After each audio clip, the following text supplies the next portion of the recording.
Greetings and welcome back to Room 303 in our chats with Emily, as we are calling our readings through the poetry of Emily Dickinson. We are in the Johnson edition, and we are now at poem 242, When We Stand on the Tops of Things. This is maybe another theological poem, certainly possibly another poem about insight in regards to what is it going to be like if one ever gets to heaven. We've commented already in earlier lectures in our assumptions that you've been following our stuff at learnstrong.net, down that left-hand side, Chats with Emily, our playlist.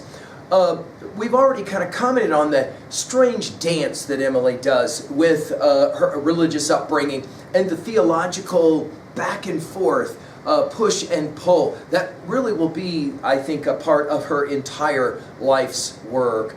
Now, I'm hopeful that you've already been introduced to our set of introductory comments in the very early stages of our study together. I'm really hopeful that you've already read the preceding 241 poems we just finished with I Like a Look of Agony. Now, the scholar Ruth Miller has argued that in this poem, Emily's actually speculating that the only real, true understanding will happen once one gains heaven in the afterlife. For Emily, of course, as we've said already in a number of other lectures, the quest, and I think she learned this from her study of Plato, is perspicacity, insight. Back to our study of Plato, we've given full lectures at learnstrong.net, especially Republic Book 7 and the Cave Allegory. Now, I think there's something else going on here as well. I think Emily is always, it seems to me, working for or against her reading of the King James Version of the Bible, the text she was raised on. And in 1 Corinthians 13:12, you'll remember in the famous chapter on love, "For now we see through a glass darkly, but then face to face. Now I know in part, but then shall I know, even as also I am known." Let's enjoy the poem and see the ways in which I think Emily is maybe dancing with that verse. When we stand on the tops of things and like the trees look down, the smoke all cleared away from it and mirrors on the screen, just laying light, no soul will wink except it have the flaw. The sound ones, like the hills, shall stand, no lightning scares away. The perfect nowhere be afraid. They bear their dauntless heads where others dare not go at noon, protected by their deeds. The stars dare shine occasionally upon a spotted world. The suns go surer for their proof, as if an axle held. Now, we of course can't read that final line and the use of the word axle without immediately thinking about our Talks with Walt, which of course is the series that we did right before this series, where we played with every poem of Whitman's Leaves of Grass, the deathbed edition of Leaves of Grass. Do you guys remember in the Song of Myself 48, I have said that the soul is not more than the body, and I have said that the body is not more than the soul? Do you remember that one of the lines of that poem is, "No object is so soft, but it makes a hub for the wheeled universe"? I love that axles and hubs are being used by America's two greatest poets at almost the exact same time of writing. Notice how we'll start. Whoever the we is, and it isn't clear exactly who the we in this poem is. Are we talking about departed souls? Are we talking about angels? What are we talking about? When we stand on the tops of things, are we talking heaven? It's possible. You'll see in the next poem, I've known a heaven like a tent. And then in the preceding 239, you'll remember that when she comments on heaven, she says, "Heaven is what I cannot reach." And so note the irony here if we are talking about heaven.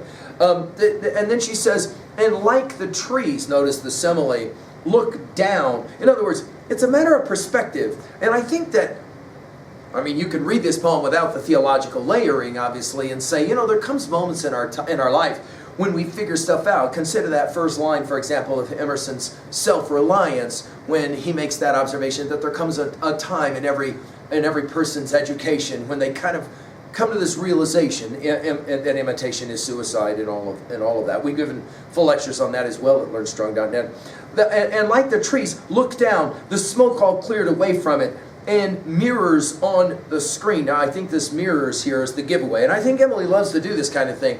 She expects I think, a sophisticated reader, a reader who knows certain things. And of course here it would be that 1 Corinthians 13:12 passage, that is to say, the mirror and through a glass darkly. And mirrors on the screen, just laying light. And of course the dropping of the word light takes us to our Platonic study and of course to Republic 7 and the cave allegory and out into the, blinded by the light and all of that. Just laying light. No soul will wink except it have, notice it's not a flaw, it's the flaw. And here, of course, it begs the question, what exactly is she talking about in regards to the flaw? In other words, something that disallows one from having appropriate sight. And then notice from sight we go to sound. The sound ones, like the hills, notice we go from trees to hills, shall stand. No lightning scares away. No fear, in other words. Later it will be dauntless. The perfect, right? This idea of maybe angels, maybe those in perfection. St. Paul will speak of that, of course, in his writing. The perfect, nowhere be afraid. They bear their dauntless heads, where others dare not. Notice we'll get two dares in this poem. Dare not go at noon. We can't help but read this dare and then think, of course, of Wordsworth's Tintern Abbey. And so I dare to hope, though changed no doubt from what I was when first I came among these hills. Where others dare not go at noon, and then protected by their deeds. So this obviously, I think Ruth Miller's interpretation here works rather nicely. Of course, in other words, those individuals who lived well enough in this life, in the afterlife, they finally understand all kinds of things. And then notice, from trees to hills, from stars to suns. Watch as it finishes.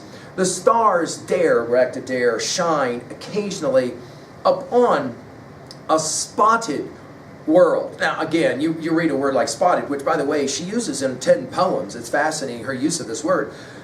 And I can't help but think that she's referencing here Milton and of course Paradise Lost. That whole notion of a fallen world, a spotted world of man's first disobedience to the fruit of that forbidden tree that brought death into the world and all our, what's his word, woe. We've given full lectures at learnstrong.net if you want to run that to ground. The spotted world and suns, so notice we go from stars to suns, go surer for their proof. And of course, I think she learned to play this game of suns and suns, S-U-N-S-O-N, from her study of Hamlet. You'll remember at the opening lines of Hamlet Act 1, Scene 2, how is it that the clouds still hang on you? No, he says, remember Hamlet will say as his very first observation, I am too much in the sun.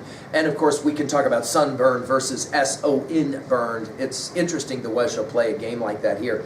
And suns go surer, here from dauntless to sure, for their proof. And then a last simile, as if an axle held. Now, when we get to poem 983, she'll play this game with axle. Ideals are the fairy oil with which we help the wheel, but when the vital axle turns, the eye rejects the oil. Or when we get to poem 1120, we'll play around with it like this. She'll say it this way, this slow day moved along, I heard its axles go, as if they could not hoist themselves, they hated motion so. I told my soul to come, it was no use to wait. We went and played and came again, and it was out of sight. Now, this use of the word play we'll pick up with when we come to 244. The idea here, though, is that there's a certain thing that holds everything together, this axle that holds everything together. Now, what are we going to say about a poem like this at 2a? I think her argument is that when we have the right perspective, that is to say perspicacity, then we do begin to understand what's really important. At 2b, I love her word choice. We move from trees to hills, from stars to suns. At 3a, we've mentioned, obviously, 1 Corinthians 13:12. We've mentioned Wordsworth's Tintern Abbey, and so I dare to hope. We mentioned Whitman's Song of Myself 48, the hub and axle reference. And as we've said already, Plato's Republic 7, the cave allegory lecture. We've again given on all these titles, we've had comments at learnstrong.net. Finally, at 3b, to own a poem like this, what was a time when you felt like you did have the correct vision and perspicacity was yours, and you were able to see and understand? I'm hopeful that your study of Emily is helping with that. Thank you.